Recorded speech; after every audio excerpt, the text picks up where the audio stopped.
broad stripes and bright stars through the perilous flight, o'er the rampart we watched, were so gallantly streaming, and the rockets ran clear, the bombs bursting in air, gave proof through the night that our flag was still there.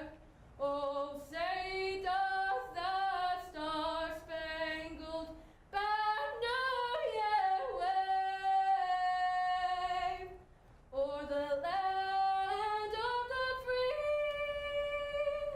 and the home of the brave?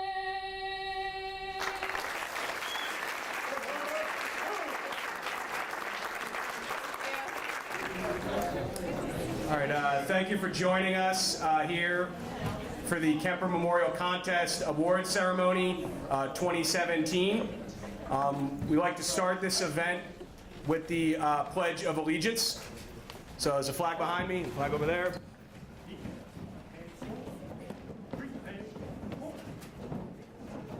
I pledge allegiance to the flag of the United States of America and to the republic for which it stands, one nation, under God, indivisible, with liberty and justice for all. And now please stay standing. Sorry. We have Leslie Morales here to sing the Star-Spangled Banner. Oh, say, can you see by the dawn's early light what so proudly we hailed at the twilight's last gleaming, whose broad stripes and bright stars through the perilous flight o'er the rampart we watched, were so gallantly streaming, and the rockets ran clear, the bombs bursting in air, gave proof through the night that our flag was still there. Oh, say does that star-spangled banner yet wave o'er the land of the free and the home of the brave?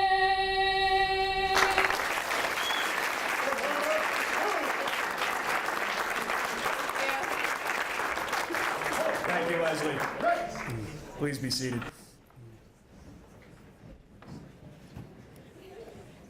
So my name is Peter Green, and this is my fourth year emceeing this event, and it really always is a pleasure to do it because I think as a nation we do owe a great debt to those who have served and defended and died in that service.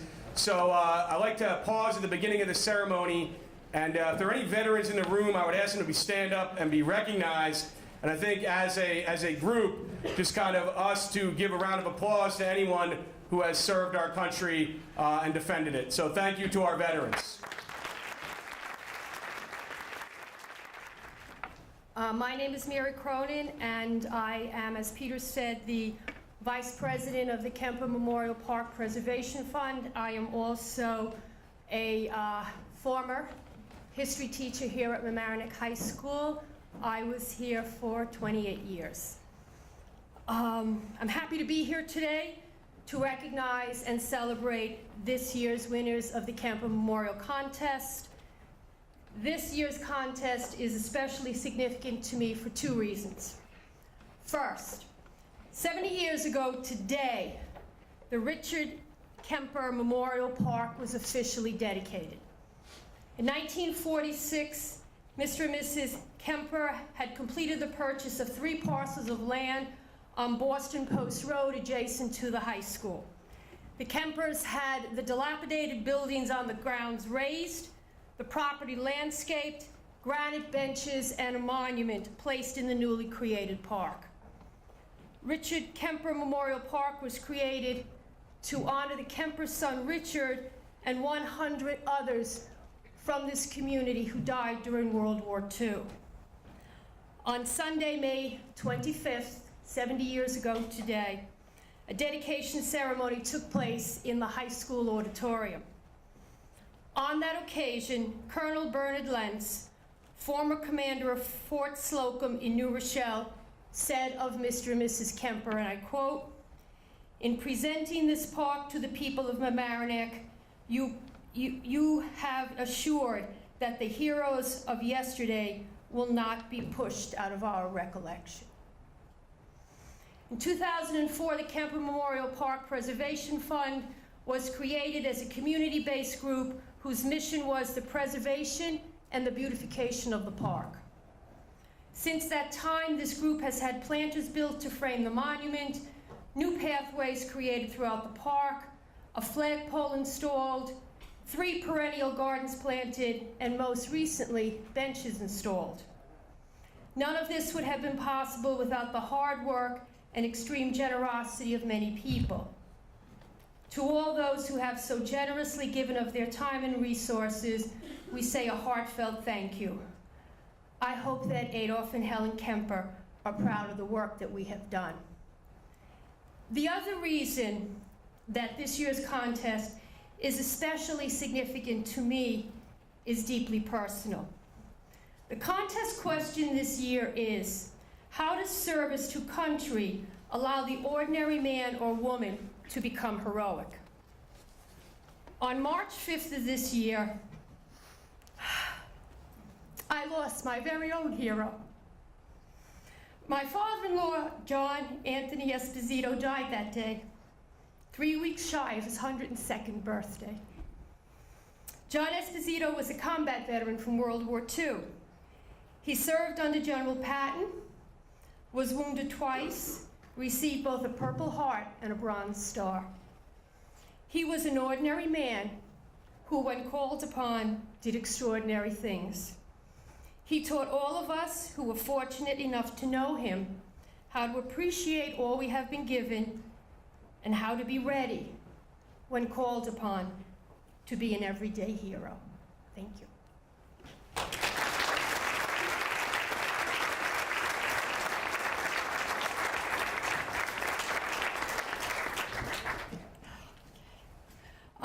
Years ago, when this contest first began, we had only one option for answering a question, and it was strictly an essay.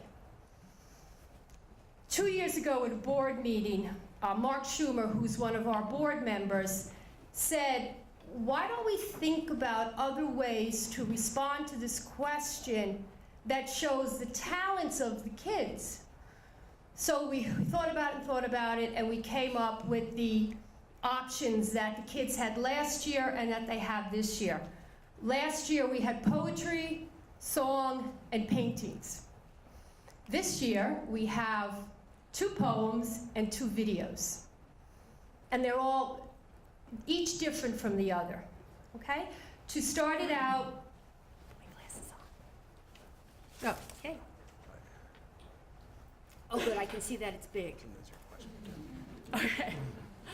So the first I'd like to call up, let me just, in case you aren't aware of it, our group has donated $1,000 to this contest. So each winner gets $250. For our first winners, it's 2 young girls who are going to split the $250, okay? So I have Sarah Larson and Annabelle Suma.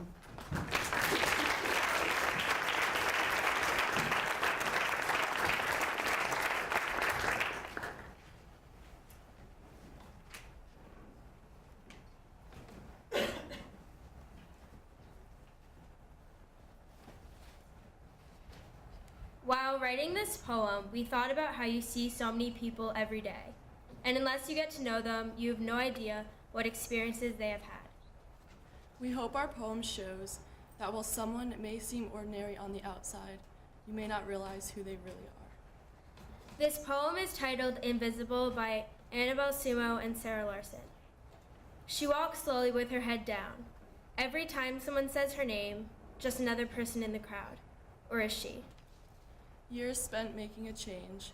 Every day she wakes up to a dark world, doing what she can to make it a better place. Unwashed hair, ripped jeans, muddy sneakers, can't begin to know what's inside. Agitated, alone, defensive, dark, yet hopeful for what's to come. Mixed feelings overwhelm her. Which side should she take? Once a lonely kid with a dim future, now a strong woman fighting for a cause. Every time she steps on the battlefield, palms sweating, hands shaking, she impacts more lives than anyone will ever know. There's a hero in everyone, but can you see it?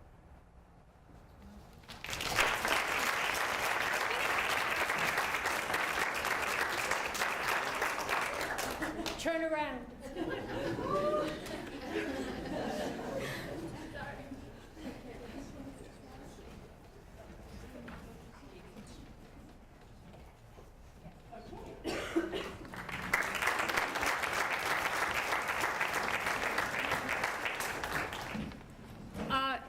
I'd like to call up Jadlyn Ortiz.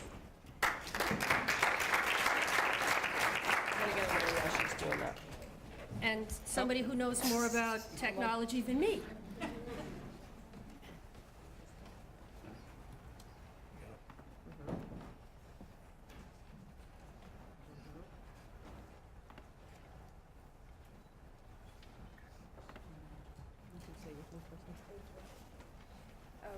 Thank you all for being here today. When presented with this opportunity, I knew I wanted to interview a veteran who has displayed what I believe is one of the most heroic acts anyone could perform. Putting your life in harm's way to fight for the freedom and safety of total strangers is not an easy decision, yet it has been done time and time again by many brave men and women. I am fortunate to have a close friend of our family who has served our country today, and I'd like to thank him for sharing his story. His bravery and selflessness is really the true meaning of heroism. Today, we acknowledge and salute him and all of our brave veterans. I hope you enjoy my tribute to our veterans. My name is Harry K. Antopoulos. Branch of service I was in was the U.S. Army. I am a veteran of the Vietnam War. I served from 1966 to 1968, the months of September to September. So I was drafted into the Army. So whatever what they call MO, which means your type of occupation you would have in the Army, they train you accordingly. I was picked to be infantryman. So we trained for 8 weeks on various techniques and how to handle rifles, how to handle hand grenades, and also how to participate in different military maneuvers and how to avoid being surrounded by the enemy. And I was sent to the base called Cu Chi. So you can say like in this, around the southern part of South Vietnam. The unit, when I arrived there, I was in what they call a replacement of the previous soldiers that were serving in that unit. So I had finished my advanced infantry training in February of 1967, and I arrived in Vietnam at February 28th, and I was one of the replacements. The veteran troops were very happy to see us because they knew seeing us, I was like, it was in a way the beginning of a ticket for their airplane back home to the States. I served in Vietnam roughly about 5 weeks before I got severely wounded. We had gone out on an operation to clear a minefield, and a mortar round landed in front of us, actually landed in front of a tank, and I was the second worst wounded. My whole left side got not only the shrapnel, which is the metal pieces after a bomb explodes or a mortar round explodes, but I also got what they call a concussion, the pressure that's applied when this explodes. and my left arm, my lower left leg, all the muscle was worn out. But I was fortunate where by a half a second I would have been dead too. So I'd rather have less muscle for all life.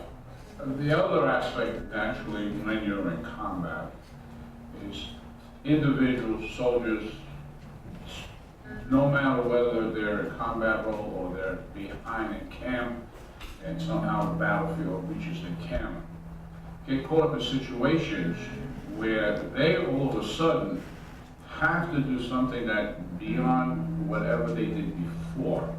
All of a sudden, they're in a situation, they have to think fast, they have to act fast, and they have to do it fast. And this is one of the small definitions of what heroism is, or being heroic. It's you're going to do something you've never done, you've never experienced, and heroic is just doing something that you never could have imagined you doing. So a hero can be anybody, and heroism just happens at the spur of the moment in a particular time frame.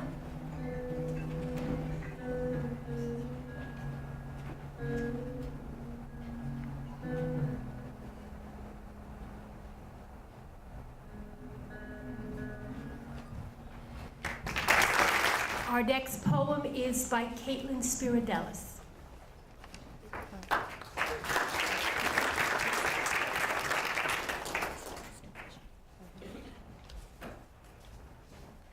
It takes a special person to sacrifice for one's country, and that was my inspiration for writing this poem. I wanted to honor all the brave people who have went into war and their loved ones who have supported them along the way. Would an ordinary citizen go into a war zone for someone they don't know? Leave their children and mothers and life behind to fight for someone they don't know? Go through the horrible conditions of war and lose their life for someone they don't know? So no, serving one's country doesn't make a hero. It just reveals one that was there the whole time. It reveals the person that is able to put their country first. Live without comforts or safety so that others may abuse the privilege. Leave their kids so that other parents don't need to worry about theirs. Struggle and persevere so that we may live our self-indulgent lives. Each life lost is a story, the story represented by a dash on their tombstone, connecting birth and death, where some of the souls spent a part of that precious time for others, for us, and others died much too early for us. No matter the level of education, the level of wealth, the upbringing of these people, they shed their blood for people who take them for granted, and that seems pretty heroic to me.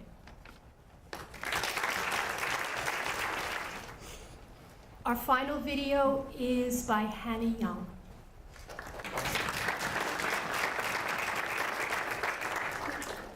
When I heard of the theme heroes, inspiration struck. I know that it takes extreme courage for a soldier to honor their country, and it takes extreme courage for the family they leave behind to let them go and to be able to continue on with their lives. That is why I named the film Two Heroes. This video was unlike any I've made before.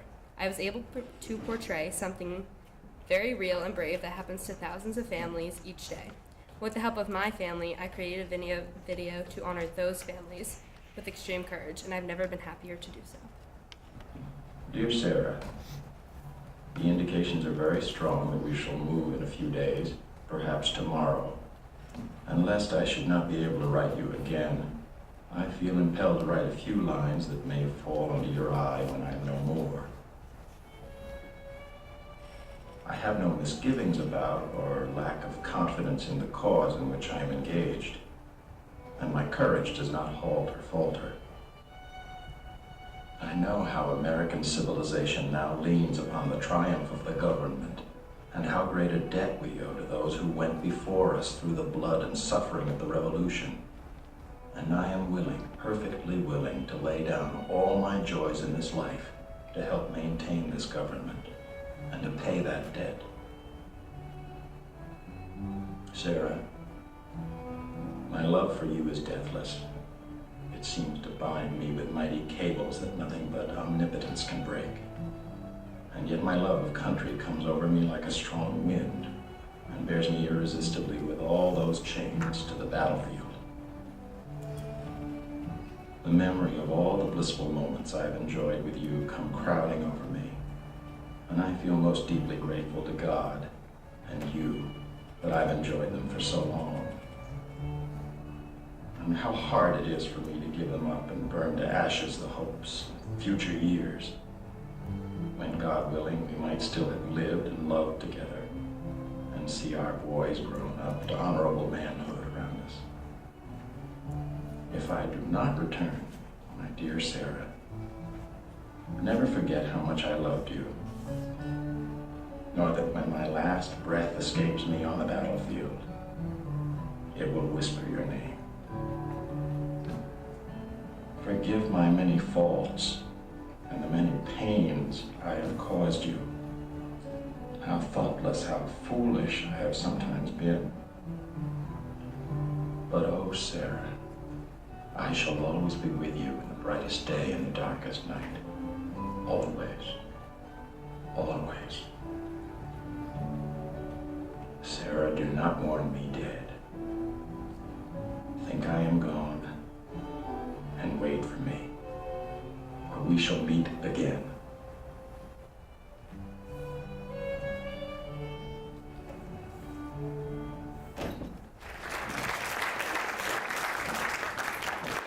This event wouldn't be possible without the participation and assistance of a lot of people. So I'd like to thank Jen Northrup and all the members of the Kemper Memorial Park Preservation Fund. I think I've mastered that name at this point.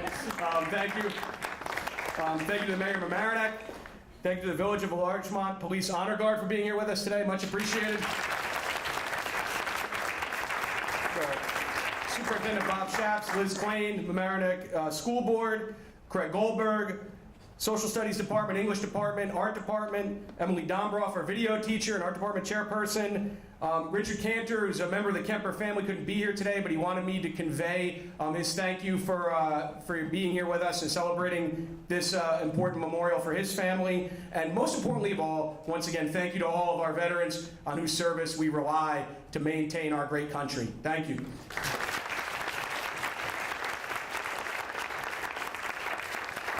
Richard asked me to please invite everybody, especially our winners, to the Memorial Day ceremonies next Tuesday, May 30th, which is a day off from school, to be further recognized. Now we'd like to conclude our ceremony with the playing of taps. I'd like to call forward Senior Will Fischel.